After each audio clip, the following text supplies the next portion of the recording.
Second, so that we can discern these signs, so that when we see them happening in our parishes or in our communities, we can know what it is that we need to do to take steps to prevent that.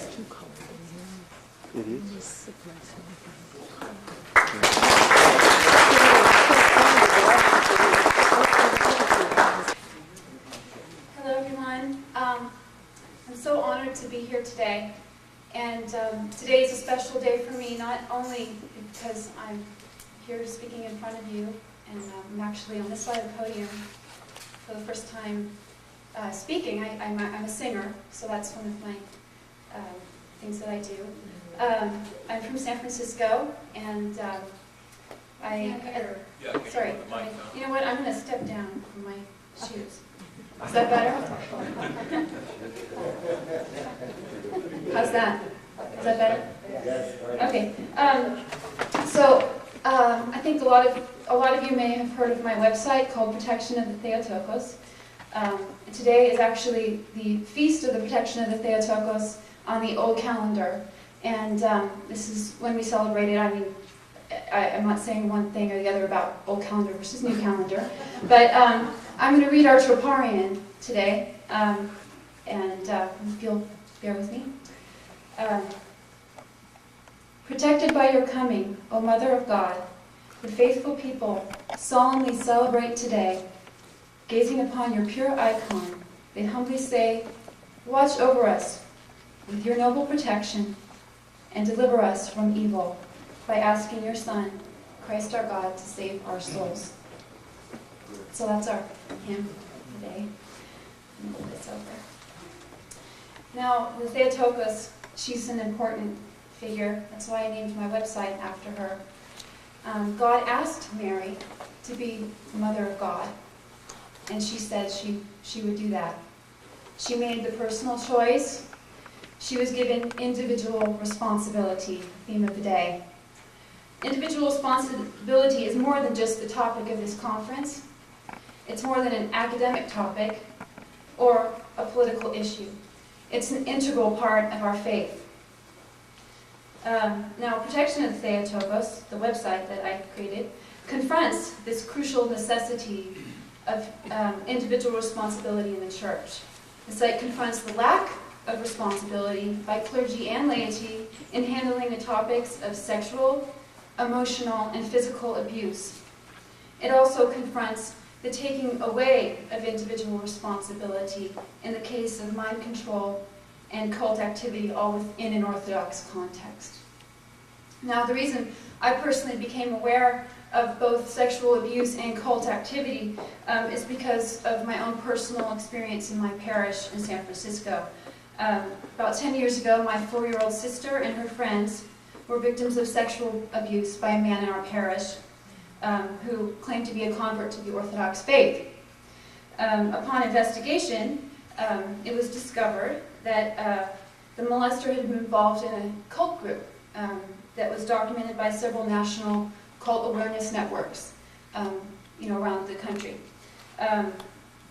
Several other members of our parish were also converts from the same group and exhibited a cult and a continuing cult mentality, as they had known this molester for 15 years or more, yet didn't tell my family or any other of the families with children in the parish that, let alone law enforcement officials, that this man was a violent criminal who was breaking his parole by attending our parish.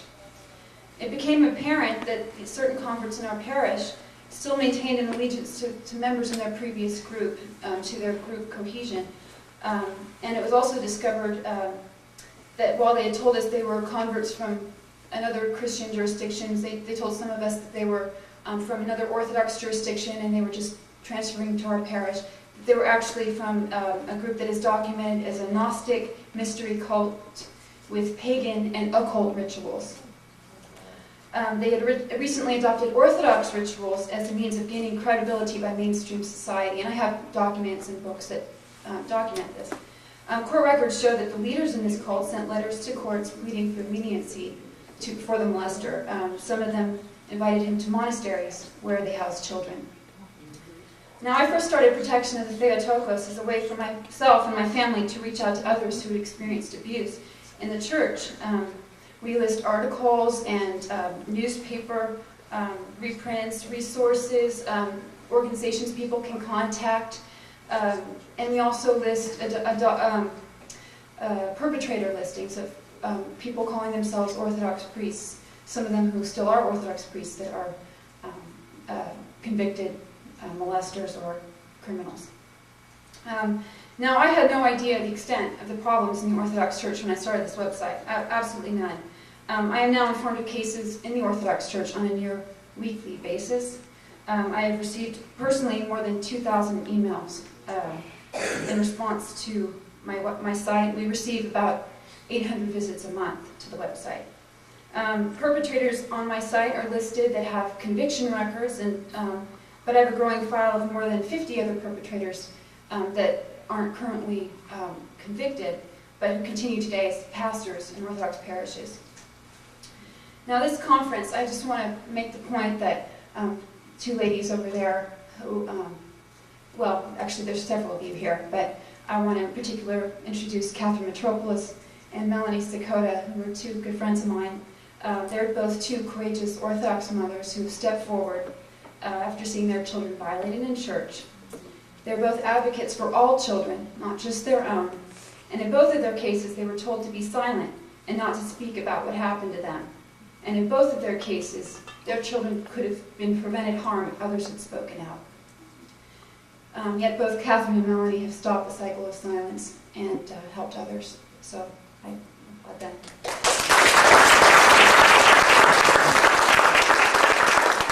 I just want to mention, too, that sexual abuse is a really explosive topic, and I know that.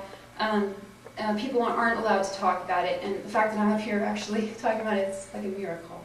And my website, it publishes facts, court documents, articles, published articles, newspaper articles. It's so controversial that one particular member of the clergy, not present today, attempted to have me removed from the program today. I also made reports to the FBI after receiving threatening messages regarding my personal safety. So it seems that talking about the crime is actually worse than the crimes themselves. And what I want to talk about today may be even more explosive than sexual abuse, and is sometimes the cause of sexual abuse and other kinds of abuse. It's the confusing and controversial subject of what I call cult mentality and cult activity in the Orthodox Church. Now, some of you are thinking, okay, cult, Nick mentioned earlier the Waco Branch Davidians, we all know Jim Jones, the Heaven's Gate cult, and, the Orthodox Church isn't a cult, we all know that, but there's a respected authority on cult activity. His name is Dr. Robert J. Lifton, and he describes three main characteristics of a cult, which are a charismatic leader, brainwashing or thought reform persuasion, and emotional, economic, sexual, or other type of exploitation of the cult, or by the cult leaders of the members.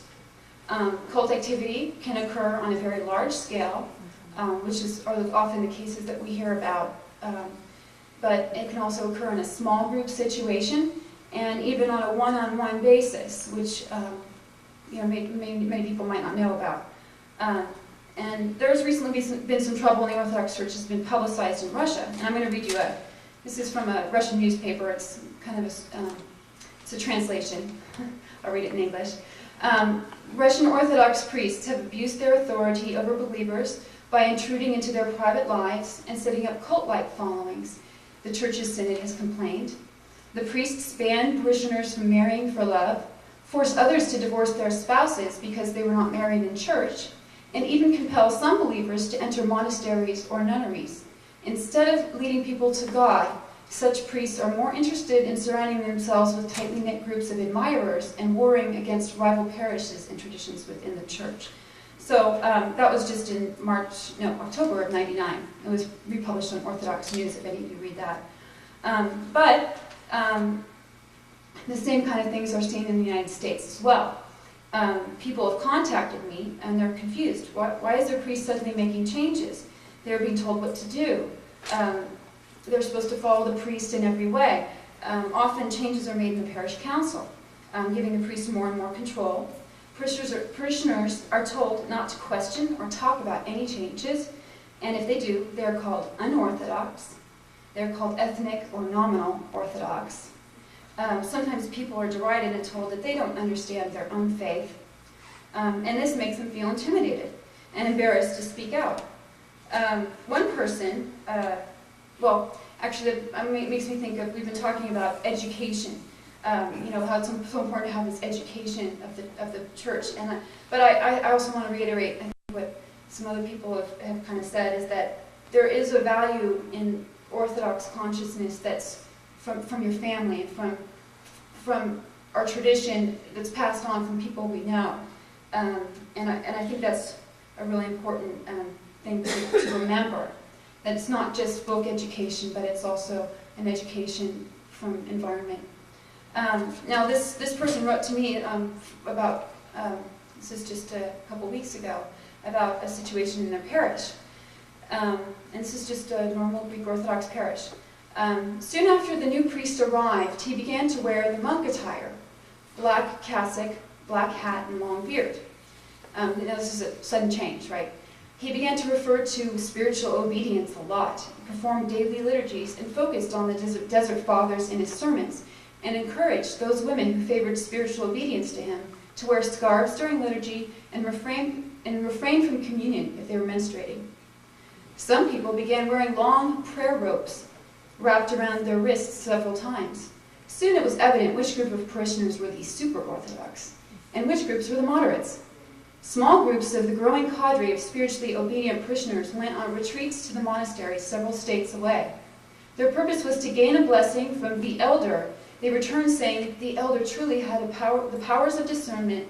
Individuals took personal questions for the elder, seeking answers such as, should I buy this property? Should I have a baby? Should I marry this man or woman? Should I become a monk or nun? Throughout this time, a division within the parish became evident, especially at voting time for the parish council. The question was, will this man or woman support the priest or remain a moderate? So I think that quote says a lot. As you can see in it, group thinking was put in effect in just a regular parish. And to me, one of the most important points of that quote was that people weren't encouraged to think for themselves. They were forced to conform to an imposed standard of piety. It's important to remember that the Orthodox faith is full and multifaceted and doesn't always fit one particular mold. Now, in my personal anecdote, I want to tell you is that in my last parish, there was a couple that was chrismated and into the parish. I was choir director at the time, and the chrismation was done, and no choir was there, and they showed up at communion with candles, and they'd obviously been received into the church. And so I asked the priest about it, and it turns out they lived and worked at a commune during the week, and came to my parish during the weekends. And this was an Orthodox-style commune. They had all, group belongings and that sort of thing. And I said to the priest, I said, this doesn't seem right. And he told me that I was evil and gossiping. And at the time I was devastated. I didn't really, understand what was going on. I just asked a question and expressed some concern. And I found out later this is a common thing that people are told, to keep them from asserting personal opinions or asking questions. In fact, Margaret Singer, I brought her book here, she's one of the definitive experts on cult activity. She says that, and I'll quote, in many groups, there is a no gossip or no nattering rule that keeps people from expressing their doubts or misgivings about what is going on. This rule is usually rationalized by saying that gossip will tear apart the fabric of the group or destroy instincts because I felt unable to bear the loneliness involved in ending the relationship. Plus, I had been going through some terrible crises and had gotten some genuinely valuable support from this man. The worst thing was that he had such a reputation for sanctity that I and others felt afraid to even question his motives. He was protected by our own unconscious, wishful desire for evidence that God still cared enough to rise up saints in this sad world. I blamed myself and felt guilty all the time. I thought that was really, really poignant. So where is this influence coming from? It's cult leadership, cult groups. In the last 20 years, there's been an increased interest by mainstream society in the Orthodox Church. An increasing percentage of clergy are converts. Besides the cult group that I mentioned to you that was in my own parish, my initial story, there are many non-Orthodox religions that have adopted Orthodox icons, liturgics, theology, and music into their traditions. My local Episcopal church has an iconostas now in San Francisco. Some of these groups are entranced by the beauty of the rituals, the paintings. Others are truly seeking the essence of the faith. And others are using the traditions to cover up for a lack of legitimacy, which is what I'm going to talk about a little bit. Some of these groups have tried to join the church en masse. Some have succeeded. Individual people interested in the Orthodox faith can be from varied backgrounds. There was a recent article in the San Francisco Chronicle about the growth of Orthodoxy in this country. Don Lattin, who's the religion editor of the San Francisco Chronicle, wrote, there's been a growing number of conversions to Orthodox Christianity, both by individuals and entire congregations. Some converts are traditionalists, such as Episcopalians, upset over the ordinations of women as priests and bishops. Others are evangelicals, tired of the spiritual fads and the pop music of Pentecostalism. Some are serious students of the faith who read a little history and conclude that the Orthodox may have the closest structure to the early Christian churches. And there are those spiritual seekers who dabble in Zen, Sufism, or humanistic psychology, and then stumble across some Orthodox monk with a long beard and a twinkle in his eye. My family converted from the Anglican Church. Someone at lunch was saying, is that a Swedish name? I'm obviously I'm not Greek. We were Anglicans, my family. We spent more than a year studying the Orthodox faith and attending a cycle of services. It was an important decision we each made as individuals to join the church. As converts, my family was welcomed by longtime cradle Orthodox. Melanie was one. And they taught us what it meant to be Orthodox, and we continue to learn more about Orthodoxy, how long has it been? 13 years. The Orthodox people should be proud, you all should be proud of the traditions you've maintained for generations and passed on to so many. I know the Greek Orthodox people have struggled so hard. Some of you have talked about that today, to find a place in this culture in America. And Greek people are some of the most successful people I've ever met in my life.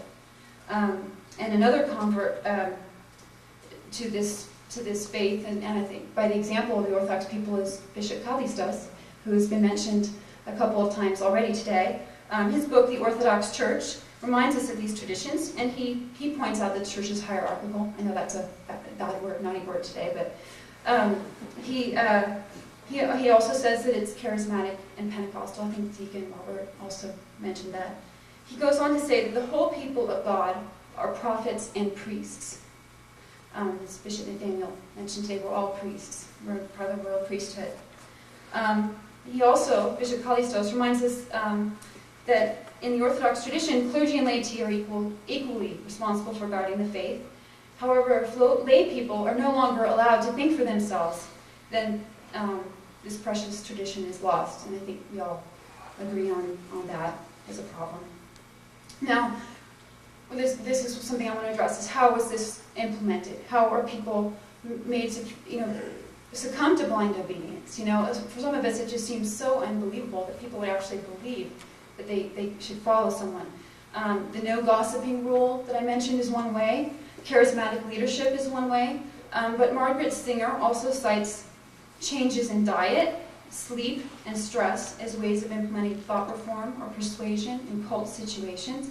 I'm not condemning fasting or the church rules or anything like that, but an increased cycle of services can result in sleep deprivation, trance states, and rules of fasting can cause protein deprivation, malnutrition, and other health problems. Several of the letters I have gotten from my website describe severe health problems as results from fasting imposed by leaders. One former nun wrote to me how, I talked to her on the phone. She left her convent after she almost died. She was forced to follow the convent's strict dietary restrictions that were against her doctor's recommendations. Extreme fasting can cause other problems in healthy people. It can make even the strongest of us too weak to use our own good judgment. And it can make us more open to suggestion. The use of spiritual fathers and elders and confessors in the church is also a way that cult activity can be imposed. In many books about cults, confession is listed as one of the techniques used to apply cult mentality and have people second-guess their own judgment. This is in contrast to a healthy use of confession as a reaffirmation of God's love for us. It can also be used, confession can be used for leaders to impose guilt, which is another cult tactic. Margaret Singer tells how, I'll read from her book again, confession is used so that members reveal past and present behavior, contact with others, and undesirable feelings, seemingly in order to unburden themselves and become free. However, whatever is revealed is subsequently used to further mold them to make them feel closer to the group and estranged from non-members. Through the confession process and by instruction in the group's teachings, members learn that everything about their former lives, including friends, family, and non-members, is wrong and to be avoided.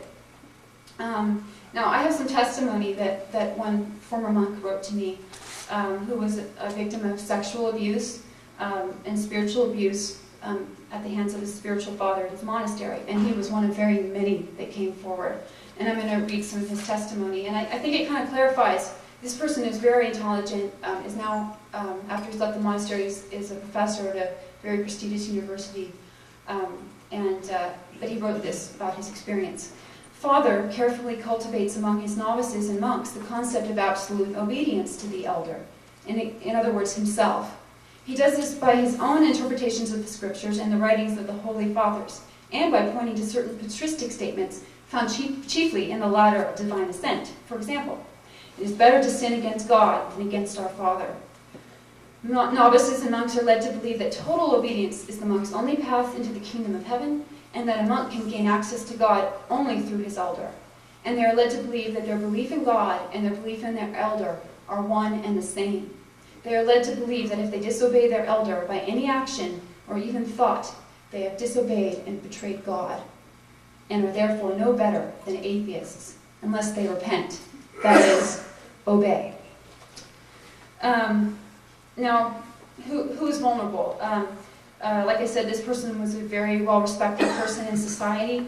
Any of us can exhibit cult mentality. It happens whenever our thoughts and actions are dictated by someone else or by outward appearances. For instance, it can occur in sexual abuse cases where people continue to believe that a priest is innocent after a guilty verdict or even a guilty plea.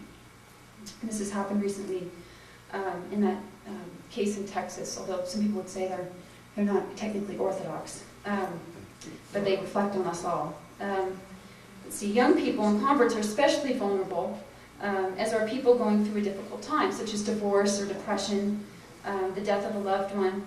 Converts to Orthodoxy are open to new ideas and willing to learn new things. I can tell you that from personal experience.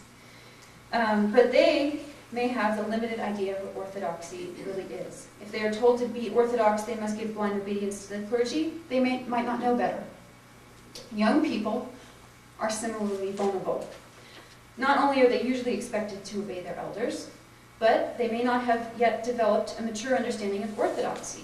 As Nick pointed out earlier, there's a developing trend in this country of sending young people to monasteries. I've heard of children as young as 5 being sent to monasteries, teenage novices. I personally do not believe, actually, I really feel this is wrong, to be honest. I was going to say it a little bit less harshly, but I want to say right now, I think that is a very big problem.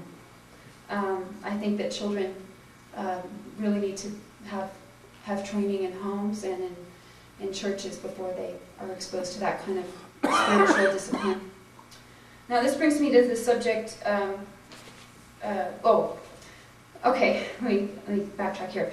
Vulnerability to blind obedience is particularly problematic, not only if you're a convert, if you're young, but when whole groups with their former leadership intact are received into the church. I think this is a really big issue. If that group's understanding of orthodoxy is in error, if they do not understand that they need to exercise their individual responsibility to preserve our heritage, you have not one lay convert whose misconceptions can be corrected by a priest or other parishioners, but you have a serious threat to the faith. These groups may go on to attract more converts, but only those who are looking for someone else to do thinking for them. Now this brings me to the subject of outside groups that influence the Orthodox Church. It's my understanding that in Greece that it's against the law to wear a cassock or a habit or a hat, whatever, if you're not a monk or a nun or a priest. In this country, there aren't any laws like that. There's no rules about who calls themselves Orthodox. Many groups in this country are self-proclaimed Orthodox. There is also a priest shortage. As a result of these factors, there are more and more priest converts from outside groups, often with no backgrounds or qualifications other than even cult leadership positions to lead an Orthodox parish. More and more priests and even bishops do not have even a seminary education. It's my understanding, I was talking to Dr. Valerie yesterday, that that's not so much the case in the Greek Orthodox Archdiocese, but that is the case in other jurisdictions. In one parish, a convert Orthodox priest, formerly in a cult leadership position, pronounced excommunication on several devout, longtime Greek parish council members, simply for asking him to account for missing funds. Well, I've heard of, whatever. Okay, I'm going to read you an excerpt of that letter, okay, that he wrote to these longtime Greek Orthodox people. You have been suspended from the sacraments. This difficult action has been taken because of your divisive actions. In other words, asking about the funds. And your refusal to follow the direction of your priest and bishop in resolving the problems within our parish. Suspension from sacraments means you are not a member in good standing, and thus may not continue as a member of the council. Restoration to the sacraments is possible and in fact desirable upon resignation from your position on the parish council, confession, and an expressed desire to accept and put on the spirit and practice that characterizes the diocese. Now, many of you may come from parishes where the parishioners are essentially like these people that got this letter, but where there's no outside influence from outside non-Orthodox groups that have entered or have this misunderstanding of Orthodoxy. Unfortunately, in more and more communities in the Orthodox world, including my own hometown of San Francisco, there are groups that appear Orthodox, call themselves Orthodox, but aren't affiliated with any particular Orthodox jurisdiction. Among the controversial groups, that's one of the things on my website. I have a list of controversial groups that have exhibited problems. Four of these are not currently attached to any canonical Orthodox jurisdiction, but there are many groups we are still investigating. It's important to note that a lot of people going to an Orthodox church, I think many of you who see an Orthodox church, you assume it's an Orthodox church. Why would you think it's not? So I think that's a real problem, and I've gotten calls from people who, my daughter's going to this church, and why is she thinking this way? And I'm like, that's not an Orthodox church. But they would never know that. Now, some people may ask, I've gotten this question before, why are these cult groups a problem? Why shouldn't they just join the Orthodox Church, and then they'd be, they'd have the true faith and everything would be all okay? And I want to point out that on this book, my book that I read a lot of this already today. She lists one of the dangers of cult activity is that cults threaten legitimate institutions. Okay, I'm going to repeat that again. Cults threaten legitimate institutions. I think that's very important. Many people would say, since some groups are not really Orthodox, doesn't affect the real church.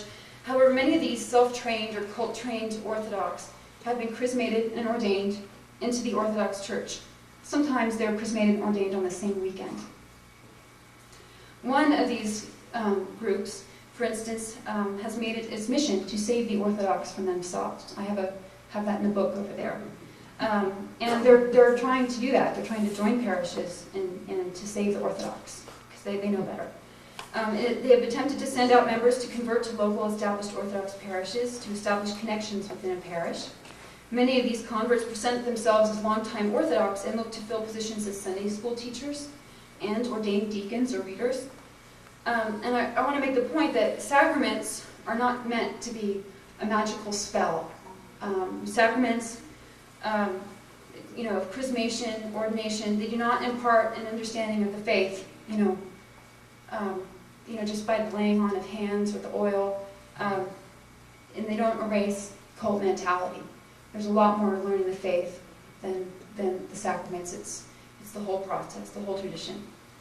Now, many of you know the conflicts which surrounded the widely publicized reception of the Antiochian Evangelical Orthodox Mission. Have you heard about that? This group in Ben Lomond, California. And that group was considered a cult before it became Orthodox. It was in several national publications. Currently, some Orthodox jurisdictions are attempting to take in other groups. But they learned from the Antiochians, they don't do it so publicly. They do it in private. Recently, I heard that one Scova jurisdiction is currently taking in the group that my sister's molester was from. When someone who works with me called the church headquarters to ask if this was true, the phone call was unceremoniously terminated. I then called myself, and they hung up on me as well. So that's the kind of accountability we have from our hierarchs. We were not allowed to ask a simple question or receive a civil answer, much less express an opinion on the wisdom of this alleged reception. Orthodox unity, you see, is more complicated than it seems. Perhaps you think that these issues don't affect you or your parish, but take a look at the icon prints and books sold in your parish bookshop. Many of these non-Orthodox groups sell Orthodox wares to gain money and gain credibility. Is that an Orthodox bookstore, for instance, down the street from your Orthodox parish, or does it just call itself one? Or you really, most of the books out today that people are publishing, they look in the back of the cover and they see the address. Oh, that must be, this is my parish bookshop. This must be a good place. And so they go to these monasteries, and they're not okay. Now, I believe Orthodoxy in America is at an important crossroads. The Orthodox Church is not a cult. But as lay people, we each have the responsibility to make sure that it does not become one. The danger is there, and the antidote is the example of Mary, the Mother of God. God asked her to be the Theotokos, and understanding what was asked of her, she said yes. The Mother of God was a loving daughter, not a slave, and we should strive all to be no less. That's all.